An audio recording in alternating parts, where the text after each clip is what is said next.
Welcome to The Reference Desk, a podcast where we scour CJSW's music library for great albums and innovative bands.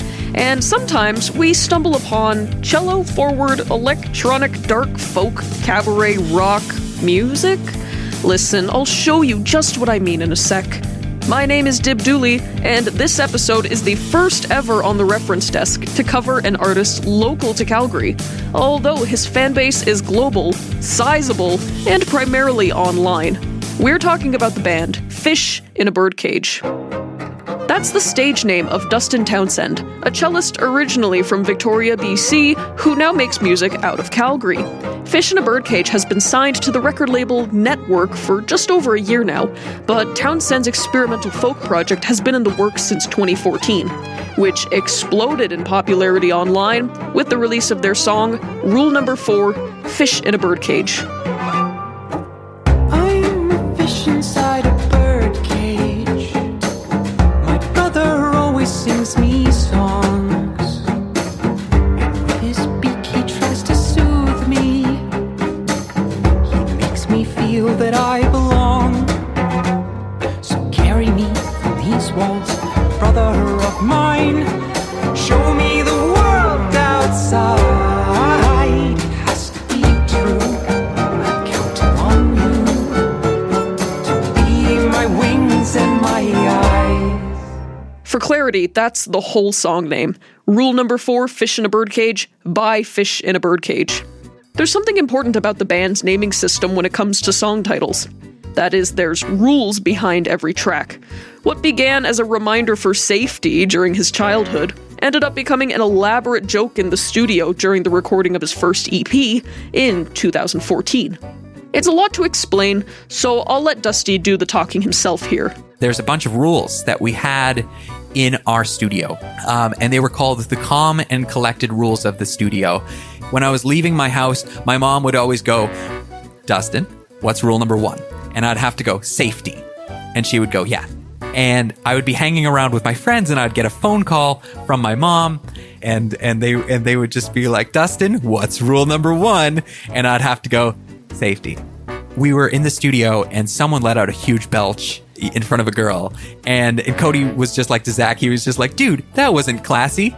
You shouldn't burp in front of the ladies like that, especially not in the studio. That should be a rule, right?" And so rule number 2 became no burping in front of the ladies. We just started coming up with these random rules that all of a sudden happened for the studio, where we're just like, rule number 9 is there are no rules. And rule number 10 is you are the master of your own destiny. So there was these rules that started to develop, and they were pretty intricate, and they were really silly. And what ended up happening is when I started making my first album, I was just like, maybe I should have the rules as the list of songs. So I was just like, okay, I'll just put rule, and then I'll just put the name of the song.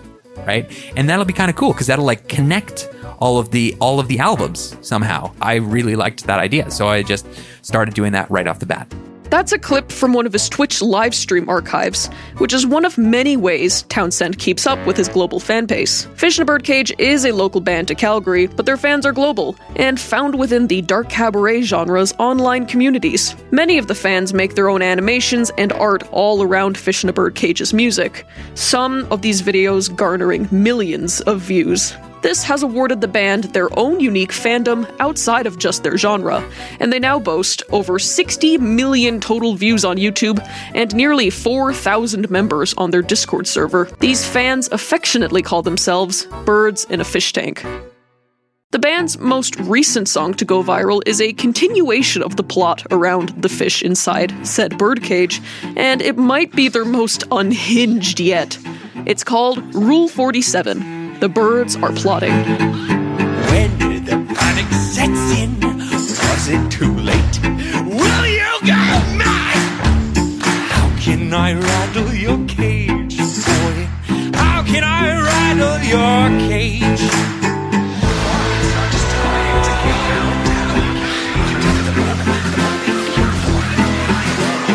How can I rattle your cage, boy? How can I rattle? This song was, of course, a big hit with the musical theater crowds, telling a story from a villainous perspective. Any fan of Amanda Palmer, who is probably looking to fill that void right now, or that handsome devil, both of these artists have been covered in previous episodes of the Reference Desk, by the way, would absolutely salivate over Townsend's music. And it seems they were pretty aware of that, because Fish in a Birdcage opened for Dark Cabaret legend Will Wood's Mr. Wood is Dead tour last year. A small side tangent, if you'll have me. Fish in a Birdcage was on their own tour this summer with Schaefer James. If you haven't listened to Schaefer James, I describe his music as the love child of Hozier and the Dresden Dolls. They had a tour stop at Dickens Pub here in Calgary back in July last year, and let me tell you, it was the Dark Cabaret spectacle for the ages in this here cowtown. This is a fandom that gets into full cosplay for a concert, and Calgary did not disappoint. Not a single natural hair color was in sight, and I was no different with my pink and orange hair at the time, but even then I felt severely underdressed for this show among the costumes, the avant-garde makeup, and frilly skirts and corsets worn by the crowd. My lousy jeans and has-been hotel merch could never compare, because when this fandom gets a tour date from their favorite artist in their city, they go all out with the creative fashion and makeup. It's called cabaret music for a reason. Anyways, it probably makes sense to talk about why this fish is in a birdcage in the first place. Lucky for us, the entire story is on the band's website, fishinabbirdcage.com. Here, Dusty says, the idea behind Fish in a Birdcage is that the fish is an able-bodied creature with the potential to fly, just not in that environment.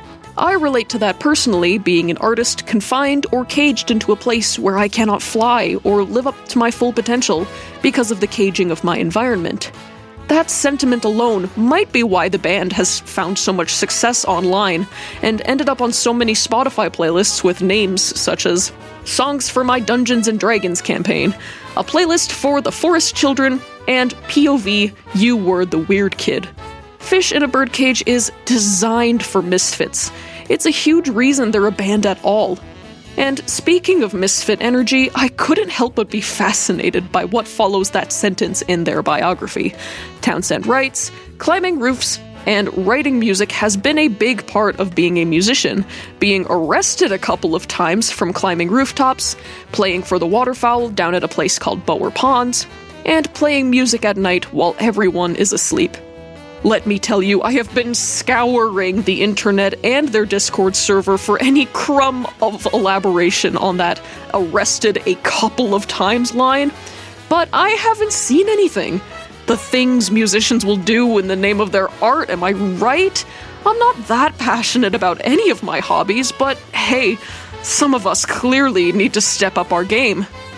You can find Fish in a Birdcage on Bandcamp or any streaming platform. If you're looking to go deeper into the lore of the band, head to their website, fishinabbirdcage.com. They've linked their Twitch and Discord server there. That's it for this episode of The Reference Desk. Huge thanks to Andrew Baldock for reviewing my script and giving me the opportunity to keep this show going. For previous episodes of The Reference Desk, head to cjsw.com/podcasts. Stay tuned for our next episode, where we delve into the CJSW library again to find another weird and wonderful project.